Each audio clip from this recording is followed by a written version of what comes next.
Welcome to Resonating Law, where every law carries meaning and every meaning resonates.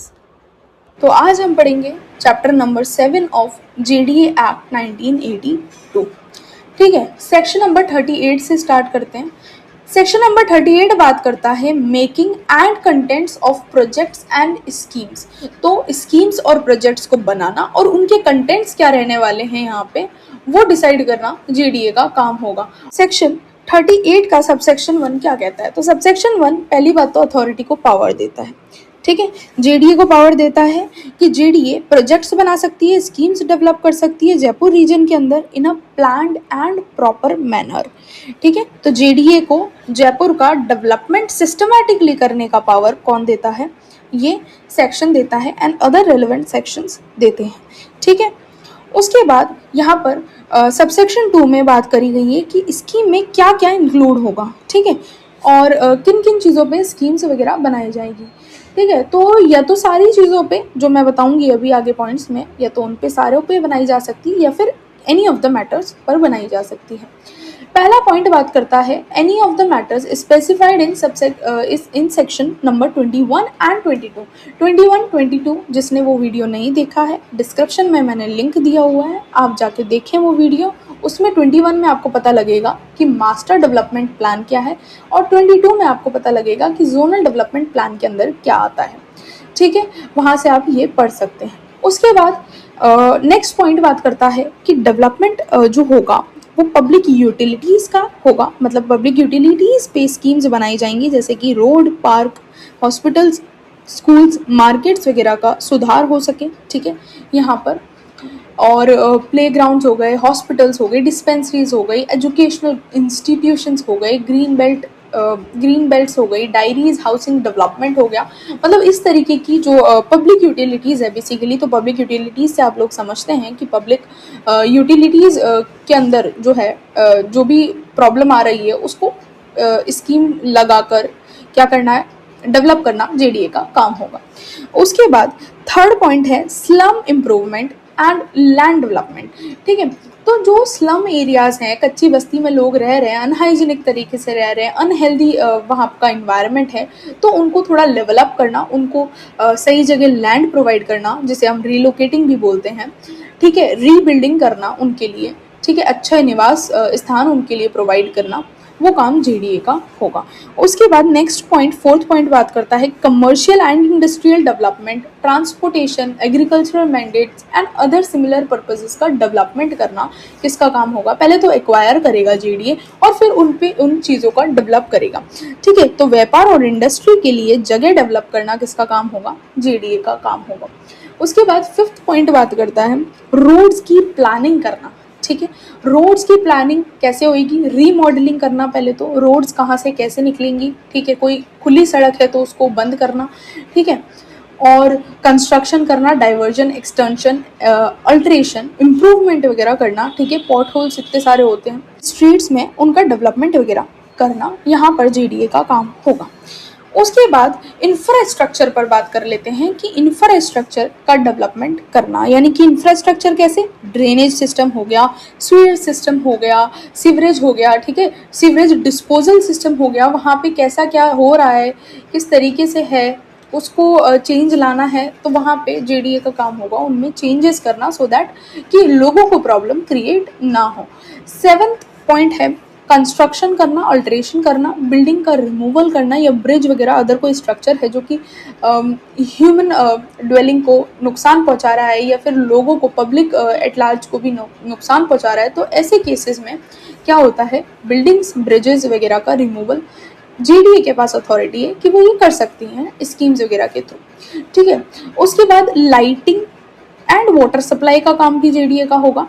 ठीक है, आप बोलेंगे कि यहाँ पर जो लाइटनिंग है, जो बिजली विभाग है उसका काम है, लेकिन हाँ वो भी किसके अंदर ही आता है? जेडीए के अंदर आता है, तो जेडीए का ही काम होगा उस पर स्कीम्स वगैरह डेवलप करना। उसके बाद नाइन्थ पॉइंट बात करता है आपका हेरिटेज प्रोटेक्शन की, हेरिटेज को प्रोटेक्ट करना। ठीक है, जो इतने सालों से प्रोटेक्टेड बिल्डिंग्स थी वो डिस्ट्रॉय कैसे हो रही हैं, वो पोल्यूशन की वजह से डिस्ट्रॉय हो रही हैं, इतना ज़्यादा फैक्ट्री, सीवरेज, वेस्ट वगैरह इतना सब कुछ है, उस चीज़ से इन्वायरमेंटल डिस्ट्रक्शन की वजह से हिस्टोरिकल जो मॉन्यूमेंट्स हैं वो भी डिस्ट्रक्ट हो रहे हैं, और उसको बचाना, प्रिजर्व करना किसका काम होगा? जीडीए का काम होगा जयपुर रीजन के अंदर। ठीक है, उसके बाद 10th पॉइंट बात करता है हाउसिंग फॉर वीकर सेक्शंस। ठीक है, वीकर सेक्शन को हाउसिंग प्रोवाइड करना, तो आपने देखा होगा कि बहुत सारे आवास योजना जीडी के द्वारा बनाई जाती हैं। आवास योजना जो बनाई जाती हैं वो इनके लिए ही बनाई जाती हैं, जैसे कि मेंबर्स हैं शेड्यूल कास्ट के, शेड्यूल ट्राइब्स के, बैकवर्ड क्लासेस को, इनको देखकर, weaker sections of the society को देखकर ही ये सारी आवास योजनाएं बनाई जाती हैं और स्कीम्स वगैरह डेवलप करी जाती हैं। उसके बाद 11th पॉइंट बात करता है रूल्स एंड रेस्ट्रिक्शंस की। तो बिल्डिंग की रूल्स डिसाइड करना, हाइट क्या रहेगी, साइज़ क्या रहेगी, पार्किंग कहाँ कैसे होगी, ये सारी चीज़ें किसका काम होता है? जेडीए का काम होता है डिसाइड करने का। इसके बाद 12th पॉइंट बात करता है कि सस्पेंशन ऑफ लॉज किया जा सकता है।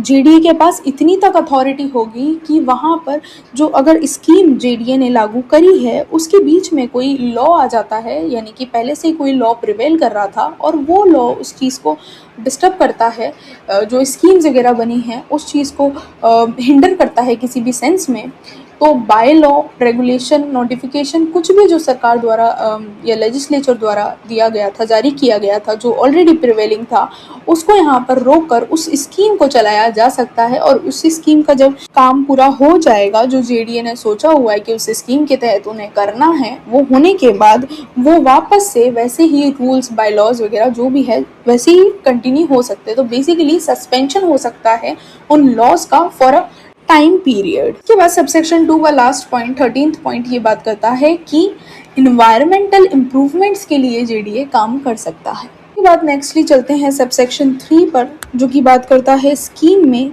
क्या डिटेल्स होनी चाहिए, मतलब स्कीम के अंदर क्या क्या होना चाहिए। तो ड्राफ्ट जो तैयार किया जाएगा प्रोजेक्ट स्कीम का, उसके अंदर क्या पर्टिकुलर्स होंगे। तो पहली बात तो एरिया होगा, ओनरशिप होगा and tenure of each original plot. That basically means कि ज़मीन का साइज़ लिया जाएगा, मालिक की डिटेल वगैरह होंगी, ये सारी चीज़। दूसरी बात, लैंड का यूज़ और कंडीशंस होंगी, जैसे कि ज़मीन का यूज़ किस किस के लिए होगा, किस किस काम के लिए होगा, वो चीज़ इसमें मेंशन होगी। तीसरी बात, बाउंड्रीज चेंज होगी या नहीं, ज़मीन की बाउंड्री बदलेगी या नहीं, इस चीज़ पर। एंड देन फोर्थ चीज़ होगी कि स्कीम का खर्चा कितना होगा, वो मेंशन होगा। उसके बाद स्कीम की कंप्लीट जानकारी होगी कि स्कीम क्या कब से लागू होगी, क्या होगा स्कीम के अंदर, वो सारी जानकारी होगी। 6th पॉइंट बात करता है ज़मीन के लेआउट से जुड़ी जानकारी होगी। 7th पॉइंट बात करता है कि जो लो लैंड है, यानी कि अनहेल्दी एरियाज़ हैं, उनका लेवलअप कैसे होगा, उससे रिलेटेड जानकारी। उसके बाद 8th लास्ट पॉइंट बात करता है कोई भी और अदर डिटेल है जो ज़रूरी है वो भी इंक्लूड किया जा सकता। बेसिकली अगर मैं इस पूरे ओवरऑल सेक्शन को समराइज करूँ, सेक्शन नंबर 38 को, तो मैं ये कहूँगी कि सेक्शन 38 के तहत जेडीए को पावर मिलती है कि वो जयपुर के डेवलपमेंट के लिए प्लानिंग करे, एग्जीक्यूशन करे। ठीक है, तरह तरह के जो अर्बन डेवलपमेंट है, एक्टिविटीज़ हैं, उनको कंट्रोल करे। यहाँ पर जेडीए का काम होगा ये। Moving to the next section, section number 39 बात करता है preparation of projects and schemes की। इसका सब सेक्शन 1 बात करता है कि जीडी एक रेजोल्यूशन पास करके ये डिक्लेयर कर सकती है कि वो किसी एरिया में प्रोजेक्ट या स्कीम बनाना चाहती है। ठीक है, और ये जो प्रोजेक्ट या स्कीम किसी एरिया में बनानी है वो ऑलरेडी हमने सेक्शन नंबर 38 में पढ़ा है। उसके बाद सबसेक्शन 2 बात करता है कि डिक्लेरेशन कर दिया उन्होंने इंटेंशन का कि उन्हें कोई प्रोजेक्ट या स्कीम बनानी है, तो 30 दिन के अंदर अंदर, नॉट लेटर देन 30 डेज, उन्हें पब्लिश करना होगा उस डिक्लेरेशन को ऑफिशियल गैजेटे में, या फिर जैसा कि रेगुलेशन के तहत डिटरमाइंड है वैसे।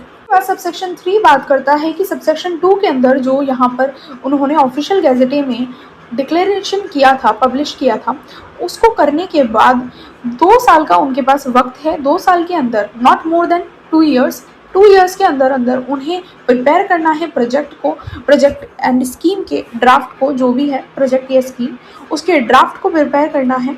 इसके रिगार्डिंग एक नोटिस इशू करना है जिसके अंदर वो इनवाइट करेंगी ऑब्जेक्शंस और सजेशंस को किसी व्यक्ति के लिए कि उनको कोई ऑब्जेक्शन या सजेशन देने हो इस प्रोजेक्ट या स्कीम से रिलेटेड, इसके ड्राफ्ट से रिलेटेड, तो उनको टाइम मिलता है 30 दिन का। 30 दिन के टाइम के अंदर, मतलब वो नोटिस जिस दिन पब्लिश हुआ उसके वहाँ से लेकर 30 दिन का वक्त मिलता है। 30 दिन के अंदर अंदर वो ऐसे ऑब्जेक्शन या सजेशंस दे सकते हैं।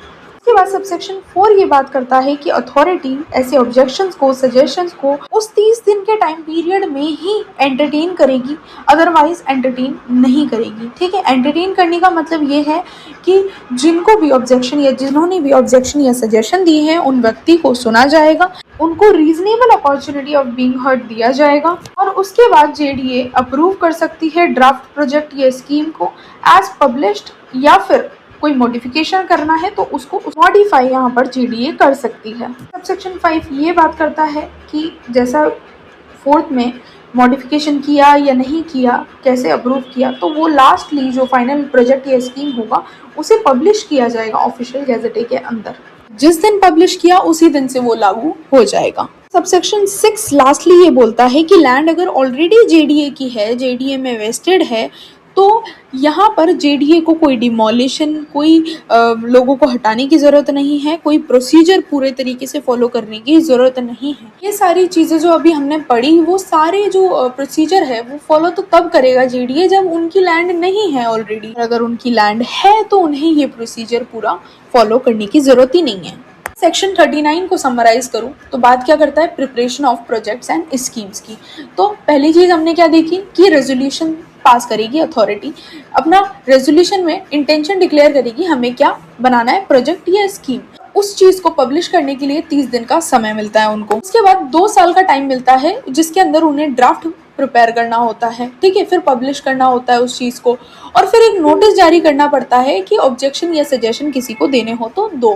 ठीक है, उसके बाद वो जो अथॉरिटी है जेडीए सुनता है उनके ऑब्जेक्शन वगैरह, लोगों को रीजनेबल अपॉर्चुनिटी देता है सुनने की कि उसके ऊपर, फिर उसके बाद वो अप्रूव करता है प्रोजेक्ट को या स्कीम को। फिर उसके बाद फाइनल यहाँ पर प्रोजेक्ट या स्कीम बनके तैयार हो जाता है और वो लागू हो जाता है उस दिन से जिस दिन फाइनल वो बन गया था। एंड लास्टली हमने देख लिया जहाँ पर जेडीए के पास खुद ही उस लैंड का पोजेशन है, तो यहाँ पर इतनी सारी चीजें करने की जरूरत उसे है ही नहीं। इसके बाद चलते हैं सेक्शन नंबर 40 पर, जो की बात करता है restrictions on use and development of land after declaration of a scheme.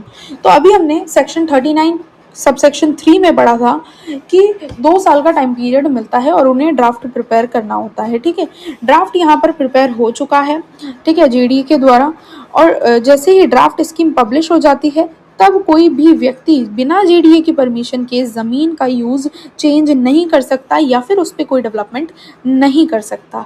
ठीक है, इसका एक एक्सेप्शन है कि विलेज आबादी एरिया में पंचायत की परमिशन से काम हो सकता है अगर स्कीम के अगेंस्ट ना हो तो। इसके बाद सबसेक्शन 2 बात करता है कि सेक्शन नंबर 39 क्लॉज 4 पर वैसे ही एज इट इज प्रोविजन जो है चैप्टर नंबर 6 के वही अप्लाई होंगे प्रोजेक्ट या स्कीम पर। आगे चलते हैं, सेक्शन नंबर 41 बात करता है लैप्स ऑफ स्कीम की। लैप्स ऑफ स्कीम कब हो जाएगा, 5 साल का टाइम है। ठीक है, 5 साल के अंदर प्रोजेक्ट या स्कीम कोई भी लागू नहीं किया, कोई भी इम्प्लीमेंट नहीं किया, तो अपने आप उस प्रोजेक्ट या स्कीम का लैप्स ऑफ स्कीम हो जाएगा। ठीक है, ये इंपॉर्टेंट है, बहुत इंपॉर्टेंट है, स्टार मार्क कर लो सेक्शन नंबर 41 पर, क्योंकि आपको टाइम याद रहना चाहिए कि 5 साल के अंदर अंदर कुछ भी इम्प्लीमेंट ना करने पर उस स्कीम या प्रोजेक्ट का लैप्स हो जाता है, वो खत्म हो जाती है। उसके बाद सेक्शन नंबर 42 बात करता है मॉडिफिकेशन और विड्रॉल ऑफ प्रोजेक्ट और स्कीम की। सबसेक्शन 1 बात करता है कि हमने अभी सेक्शन नंबर 39 के सबसेक्शन 4 में बात करी थी कि जेडीए ड्राफ्ट को अप्रूव करती है विद और विदाउट मॉडिफिकेशन, और उसके बाद जेडीए विड्रॉल का काम कर सकती है। तो जेडीए इंक्वायरी के बाद गैजेटे में नोटिफिकेशन जारी करेगी और ये नोटिफिकेशन देके स्कीम को विड्रॉ कर सकती है और उसके बाद कोई एक्शन नहीं होगा। उसके बाद सबसेक्शन 2 बात करता है मॉडिफिकेशन की, जहां पर जेडीए स्कीम में चेंजेस कर सकती है जब तक उसका बेसिक स्ट्रक्चर चेंज ना हो। तो बेसिक स्ट्रक्चर चेंज नहीं करना है, बाकी नॉर्मल मॉडिफिकेशन यहाँ कर सकती है जेडीए। उसके बाद लास्टली इस चैप्टर का सेक्शन नंबर 43 बात करता है सेविंग टू एनी प्रोजेक्ट और स्कीम, जिसके अंदर even if something is not included in the plan, authority can still carry out a project if it is necessary in public interest. तो जनहित में अगर नेसेसरी है तो यहाँ पर प्रोजेक्ट प्लान में नहीं होने के बावजूद भी जेडीए पब्लिक इंटरेस्ट में ये काम कर सकती है और बाद में उसे मॉडिफाई कर लिया जाएगा। अथॉरिटी के हाथ में कोई दिक्कत वाली बात है नहीं। Thank you for watching till the end.